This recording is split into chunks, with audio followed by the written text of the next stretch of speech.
जो टोकन का सिस्टम है इसको ख़त्म कर दिया जाए।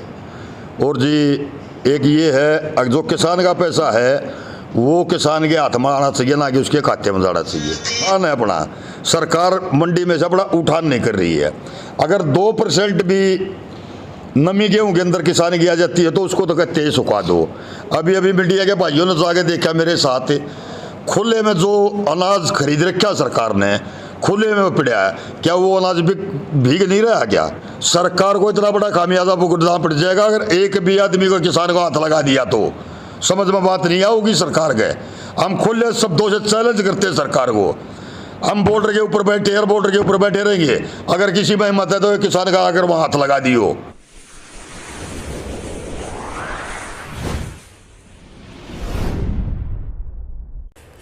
वीडियो को अंत तक देखें, चैनल को सब्सक्राइब करें, आने वाली नई वीडियोस के नोटिफिकेशन पाने के लिए बेल आइकन को भी ज़रूर दबाएं। आज कल मौसम ख़राब हो गया था, इसलिए हमने आज मंडी का दौरा किया है। मंडी में हमने देखा है जाकर जो सुविधा हम चाह रहे थे सरकार वो सुविधा मंडी के अंदर नहीं दे रही है। जितनी भी सुविधा कर रही है हमारे आड़ती भाई कर रहे हैं। हम सरकार को ये बताना चाहते हैं, एक तो जो टोकन का सिस्टम है इसको ख़त्म कर दिया जाए। और जी एक ये है, जो किसान का पैसा है वो किसान के हाथ में आना चाहिए, ना कि उसके खाते में जाना चाहिए। जो किसान के खाते में पैसा जाता है तो ऐसा तो कोई ठाडा किसान नहीं भाई, सब गरीब है बेचारे। केसीसी का लोन ले रहे हैं, तकरीबन अपना क्रेडिट कार्ड बनवा रहे हैं, उसमें कोई 5 लाख रुपये लोन ले रहा है तो उसका 3 लाख की फसल बिकी तो उसको सरकार काट लेती है। 2 लाख रुपये और उसको कर्जा उठाकर वापस से बैंक में जमा करवाना पड़ता है। यानी कि किसान को और दूना कर्जदार सरकार बनाने जा रही है। हम इस मकसद में सरकार को कामयाब नहीं होने देंगे। और एक दूसरा जी एक उठान है अपना, सरकार मंडी में से अपना उठान नहीं कर रही है। अगर 2% भी नमी गेहूं के अंदर किसान की आ जाती है तो उसको तो कहते हैं सुखा दो। अभी अभी मीडिया के भाइयों ने जाके देखा मेरे साथ, खुले में जो अनाज खरीद रखा सरकार ने खुले में पड़ा है, क्या वो अनाज भीग नहीं रहा? क्या उसको कोई इंसान जानवर क्या नहीं खाएगा? क्या उस अनाज को सरकार उसका प्रबंध क्यों नहीं करती? उठान क्यों नहीं करवाती? या सेट ज़्यादा क्यों नहीं बनवाती? उस अनाज को भी तो अंदर लगाओ। किसान के ऊपर इतना दबाव दे रही है। और हम एक बात और बोलते हैं, हमारे पास एक बात आई है कल की चल रही है, अगर सरकार जो है ये धरने अर्धसैनिक बल बुलाकर ज़बरदस्ती उठवाने की कोशिश कर रही है। अगर सरकार ने ऐसा कोई भी कदम उठाया तो सरकार को इसका खामियाजा बहुत बड़ा भुगतना पड़ेगा।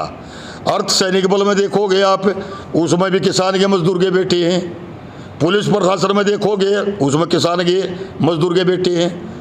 सरकार को इतना बड़ा खामियाजा भुगतना पड़ जाएगा अगर एक भी आदमी को किसान को हाथ लगा दिया? तो समझ में बात नहीं आऊगी सरकार के। हम खुले शब्दों से चैलेंज करते हैं सरकार को। हम बॉर्डर के ऊपर बैठे, एयर बॉर्डर के ऊपर बैठे रहेंगे, अगर किसी में हिम्मत है तो किसान का आकर वहां हाथ लगा दियो। हमारी लाश बॉर्डर से जा सकती है, हम सीधे बगैर कानून वापस करवाए वापस नहीं आ रहे हैं बॉर्डर पर से जी। अगर सरकार ऐसा करके उठाती है तो फिर क्या सरकार की स्थिति होगी? इसके लिए फिर सरकार खुद जिम्मेवार होगी।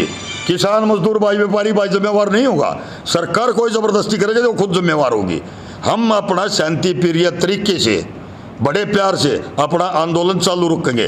पूरे हरियाणा में, पूरे देश में जहाँ जहाँ हमारे धरने चल रहे हैं सभी चालू रहेंगे। एक भी धरना हमारा बंद नहीं होगा जब तक हमारे को MSP की गारंटी सरकार नहीं दे देगी। सरकार कह रही है कि भी जो है मानवता के आधार पर जो किसानों को आंदोलन वापस लेना चाहिए क्योंकि कोरोना जो है लगातार बढ़ रहा है। देखो जी, जहाँ 5 स्टेटों में इलेक्शन है, मेरे भाई सारे देखते होगे आप, वहाँ तो ये रैली करते हैं तो कोरोना है नहीं, वहाँ से तो कोरोना ने छुट्टी ले ली है। स्कूल से कॉलेज से कोरोना ने छुट्टी नहीं ले रखी। स्कूल कॉलेज इसलिए बंद कर रखे हैं, अंग्रेज़ों वाली नीति है। अब कम पढ़े लिखे बच्चे होंगे और जो आने वाला आगे का टाइम होगा वो मजदूरी दिहाड़ी करेंगे। कोई पढ़ लिख कर बढ़िया अपने रोजगार पर नहीं लग जाए या सरकार को रोजगार ना देने पड़ जाए। कोरोना नहीं है, एक भी कोरोना से आज तक के रिकॉर्ड में एक आदमी कोरोना से बॉर्डर के ऊपर मरा, बता दो मैंने एक भी आदमी कोरोना से मरा हो। तो सिर्फ सरकार पैसा कमाने का धंधा बना रही है, देश को कंगाल करने लग रही है। पिछले साल कोरोना आया था, 20 लाख करोड़ रुपया मोदी जी ने अपने माननीय प्रधानमंत्री जी ने अलाउंस कराया था, अगर भैया हम 20 लाख रुपया जनता पे बांट देगी कोरोना के, उससे 20 लाख करोड़। सरकार ने अगर एक भी कोरोना पॉजिटिव को या किसी आदमी के खाते में एक पैसा दिया हो तब मेरे को भाई बता दो। सरकार खुद अपने घर भरने लग रही है और आम जनता को परेशान करने लग रही है। तो क्या वहाँ से धरने से नहीं उठेंगे आप लोग? हम धरने से नहीं उठेंगे जी, जब तक एमएसपी की गारंटी सरकार नहीं देगी हम धरने खाली नहीं करेंगे। कल के बाद से भीड़ बढ़ी है और कल जो चैलेंज कराया था किसान नेताओं ने, उसके बाद आज आप बॉर्डर पर जाकर देख सकते हो, मैं भी बॉर्डर पर जाने लग रहा हूँ, कल से 2 गुना भीड़ बढ़ गई है बॉर्डरों के ऊपर। अभी आप मंडी जाके आए हैं, मंडी में किसान, क्योंकि अव्यवस्थाओं के बारे में आपने कहा, तो उस पर किसान जो अनाज लेकर आया उनका क्या रूप था?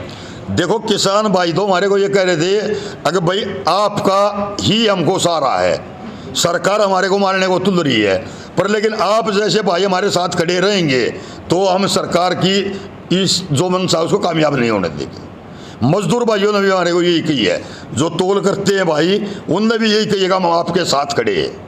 आड़तियों ने यही, आड़तियों को यही परेशानी हो रही है जी, आड़ती भी यही बात कर रहे हैं। देखो किसान को ज़रूरत पड़ती है। मैं एक बात बताऊं जी, आपने जब कांग्रेस सरकार हुआ करती, हमारी एक वक्ता सुषमा स्वराज बीजेपी से थी, उसने पार्लियामेंट के अंदर ये बात कही थी, आड़ती तो किसान का एटीएम होता है, आज ये उस एटीएम को ख़त्म करने लग रहे हैं। इसकी माम हम इनको कामयाब नहीं होने देंगे। संयुक्त मोर्चा की कॉल पे पिछले दिनों एफसीआई को बचाने के लिए उसके बाहर जो है धरने दिए थे, तो अब उनके कर्मचारियों का इस पूरे मामले पे क्या रोक? देखो जी, एफसीआई वाला का जो कर्मचारी हैं उनसे हमने बात नहीं कर ली है, बाद में हम बात करके आपको भाइयों को जरूर बताएंगे। कल जो कुरुक्षेत्र में हुआ ओम प्रकाश धनखड़ के उसमें किसानों को बुरी तरह से घसीटेगा, उस बारे में क्या कहना चाहते हैं? देखो सरकार ये एक अपनी बहुत बड़ी गंदी राजनीति जो होती है ना वो करने लग रही है। ये थोड़ी होता किसी को वैसे भी समझा सकते हैं, शांति प्रिय तरीके हम रोड के ऊपर खड़े हैं, कोई नेता गुजर रहा है हम उसको अपना विरोध तो दिखा सकते हैं, काले झंडे दिखा के। ये थोड़ी है उनके ऊपर आगे लठमारने लग जाए, ये किसी संविधान में नहीं लिख रखा है। ये सरकार अपनी जो कहते ना अठधर्मिता वो दिखाने लग रही है, और इसका भुगतना, इसका सरकार को कामयाब बहुत बड़ा भुगतना पड़ेगा। वीडियो अच्छी लगी हो तो लाइक करें, कमेंट बॉक्स में अपने सवाल और सुझाव देना भी ना भूलें। अगर आप स्वतंत्र पत्रकारिता को बढ़ावा देना चाहते हैं तो डिस्क्रिप्शन में दिए हुए कंट्रीब्यूशन के लिंक पर ज़रूर क्लिक करें।